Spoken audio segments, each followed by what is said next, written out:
मटरच्या सीझनमध्ये आपण वेगवेगळ्या प्रकारच्या मटरच्या रेसिपी बनवत असतो. मटर पुलाव, मटर पनीर, मटरच्या करंजा, कचोरी, पुरी. आज आपण मटरची भाजी बनवलेली आहे, तेही अगदी वेगळ्या प्रकारे. नक्की ट्राय करून बघा.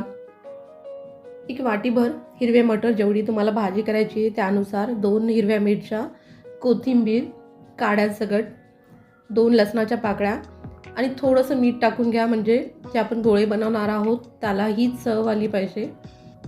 त्यानुसार आता मिक्सरला वाटून घेतलं मी, पाणी नाही टाकलं आहे. अजिबात पाणी न वापरता मिक्सरला वाटून घ्या. मटरला, कोथिंबीरला थोडंसं पाणी सुटतं, कारण आपण त्यात मीठही टाकलं आहे. त्यानुसार तुम्ही बेसन ॲड करा. मी 2 चमचे बेसन टाकलं आहे. हे पहा, इतकं घट्टसर पाहिजे. खूप जास्त जर बेसन टाकलं तर जे गोळे आपण करणार आहोत ते थोडेसे कडक होतील. आपण यात सोडा, इनो काही वापरलेलं नाही आहे. त्यानुसार तुम्ही बेसन ॲड करा, म्हणजे मटरची छान चव लागेल. आता एका कढईमध्ये 2 चमचे तेल, तेलामध्ये आलं लसूण छान परतून घ्यायचं आहे. ही भाजी आपण घरगुती जे वापरले त्याच मसाल्यामध्ये, खूप जास्त वाटण किंवा प्युरी न वापरता अगदी साध्या सोप्या पद्धतीने केलेली आहे घरच्या मसाल्यामध्ये. आता पूर्ण कांदा लालसर होईपर्यंत परतून घ्यायचा. कांदा शक्य तितका बारीक कापून घ्या, म्हणजे आपल्याला ग्रेव्हीसाठी उपयोग होईल, जसं दाटसर आपली ग्रेव्ही होईल. आता कांदा पूर्ण लाल झाल्यानंतर एक टोमॅटो मी बारीक कट करून घेतला आहे. तुम्ही मिक्सरला प्युरी करून घेऊ शकता, पण जे कट करण्यामध्ये जी चव असते ती प्युरीमध्ये नसते, म्हणून शक्य तितकं बारीक कट करून घ्या. ह्याची चव थोडीशी वेगळी लागते. आता पूर्ण आपण तेलामध्ये परतून घेतलं आहे. आता जे मटरचं मिश्रण घेतलं होतं, बेसन आणि मटरचं, ते 1 चमचाभर टाकून घेऊ.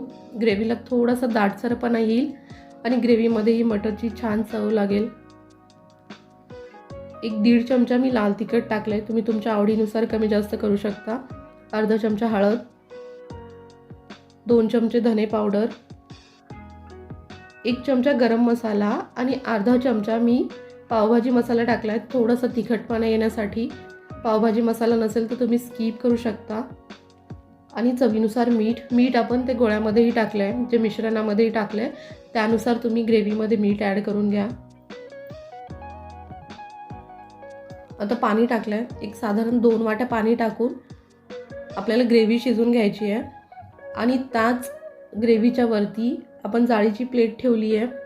हे जे कोफ्ते किंवा गोळे आपण तयार करून घेतले आहेत, हव्या त्या आकारामध्ये तुम्ही तयार करून घेऊ शकता, चौकोनीही कट करून घेऊ शकता. स्टीम करून मी गोल केलेत.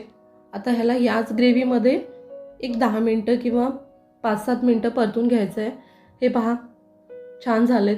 तुम्ही वेगळेही परतू शकता, पण आपल्याला जर गॅसची बचत करायची असेल तर तुम्ही त्याच कढईमध्ये जाळीची प्लेट ठेवून आज या प्रकारे शिजून घेऊ शकता. हे पहा, खाली ग्रेव्ही छान घट्टसर पण आला ग्रेव्हीला, ग्रेव्ही शिजली आहे. आणि जे आपण वरती कोफ्ते बनवले होते, गोळे बनवले होते मटरचे, तेही छान शिजलेत. 1 चमचाभर दही टाकले. दह्याने जेव्हा आपण ते गोळे सोडू मटरचे ग्रेव्हीमध्ये, त्याला मऊसरपणा येतो.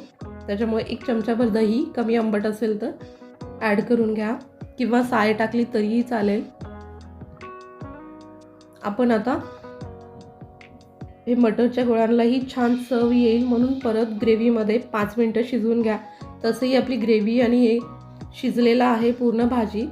तुम्हाला किती पातळ किंवा घट्ट करायची त्यानुसार गरम पाणीच टाकून घ्या, थंड पाणी नका टाकू. एक 5-7 मिनटं शिजवल्यानंतर हे पहा, मस्त अशी चमचमीत भाजी भातासोबत, पोळीसोबत मस्त लागते. तर तुम्हाला काही वेगळं ट्राय करायचं असेल मटरसोबत तर नक्की या प्रकारची भाजी ट्राय करून बघा. आणि तुम्हाला माझी रेसिपी आवडल्यास चॅनलला लाईक, शेअर, सबस्क्राईब करायला विसरू नका. थँक्यू.